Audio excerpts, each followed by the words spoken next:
Marilyn Mosby is the Baltimore state's attorney who quickly brought the charges, including second-degree murder, against the 6 officers involved in Freddie Gray's arrest. Now being hailed by the media, the banner headline in the liberal Huffington Post, Baltimore Badass. And Amy Holmes, as an old Justice Department reporter, I've never heard a prosecutor hail protesters for saying no justice, no peace. Seemed like kind of a political thing to say, but talk about the liberal mindset in the media. The New York Times and Politico framed those comments as a great positive declaration, either putting it in headlines or the kicker.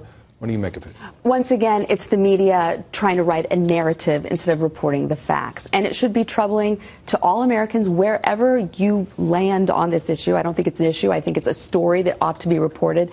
That a prosecutor making political statements is troubling. This is supposed to be a criminal justice matter where the facts will be weighed and these people will be charged fairly. At this point, we don't have enough information to even know if that's the case. I'm not questioning her motives, and I'm not questioning the charges because I haven't seen the evidence and she has, but I just thought it was an inappropriate thing to say.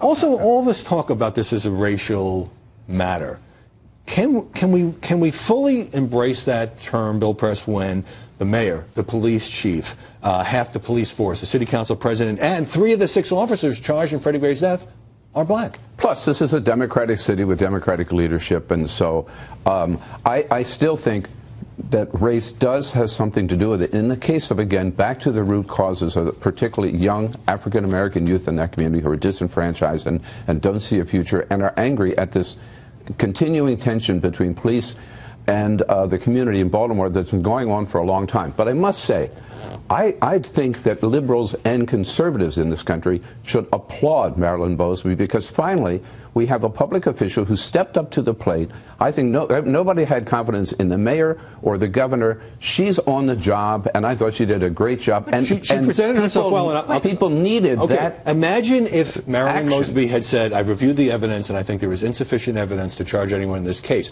Would she be hailed as the bright new star in the prosecutorial ranks? Clearly not. But getting back to your question about being a matter of race, National Review actually had a very interesting column that we think of civil liberties and civil rights in this race frame, but we should think about it in terms of your civil liberties as a citizen and how you are treated by state authority. And in this case, it doesn't matter if the cops and Freddie Gray were of the same race. His civil liberties may have been violated. Oh, you can read my blog post. I thought she was brilliant. I thought she was righteous. And if you were in Baltimore, I don't care what our leaders are. If black citizens of Baltimore believe that they are being treated unfairly by police, that you can be innocent and wind up dead after you're arrested for something, if those folks believe that, the leaders better speak to them. And I don't care if she is state's attorney. She spoke to an incredible tension. You walk the streets of Baltimore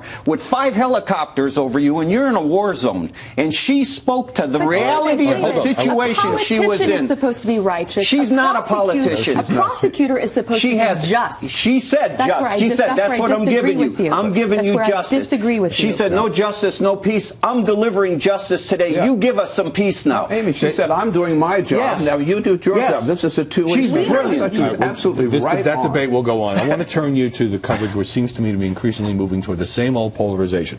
National Review: riot plague Baltimore is a catastrophe entirely the Democratic Party's making. But then on the left, Salon: Baltimore's violent protesters are right. Smashing police cars is a legitimate political strategy. There was another Salon headline that said, we're lynching blacks again. And then Mark Lamont Hill on CNN. Let me play a quick soundbite for you.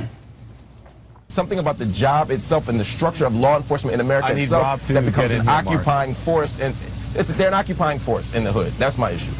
Howie, I am so dismayed. I'm serious. After 30 years in the business, I could cry that people can't get above their politics and ideology on something as big as this.